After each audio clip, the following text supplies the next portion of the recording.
ఈ రోజు అలా జరగదు. సాయంత్రం కల్లా మీ బండి మీకు ఇచ్చేస్తాను. హలో చెప్పక్క. అవునా? రే చరణం, పనికి వచ్చిందే లేటు, ఎవరితో సోది మాట్లాడుతున్నావు? నువ్వు తొందరగా పని చేయి. అన్నా ఇంటి నుండి ఫోన్ వచ్చింది, అమ్మకు బాగాలేదంట. అవునా? అయితే తొందరగా ఇంటికి వెళ్ళరా, అమ్మను హాస్పిటల్ తీసుకెళ్ళు. సరే అన్నా. అమ్మా ఏమైందమ్మా? నువ్వేంటన్నా ఇక్కడ? నీకు బాగాలని చెప్పి పక్క నాకు చెప్పిందమ్మా, అందుకే గబాలను వచ్చా. పద హాస్పిటల్కి వెళ్దాం. నువ్వేం టెన్షన్ పడమాకు నాన్న, టాబ్లెట్ వేసుకున్నాను, తగ్గిపోద్దులే.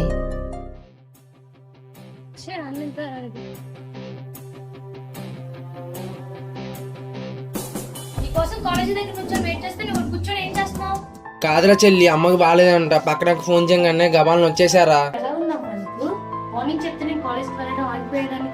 ఎగ్జామ్స్ కదమ్మా, అందుకే చెప్పలేదు. టాబ్లెట్ వేసుకున్నాను, తగ్గిపోయింది.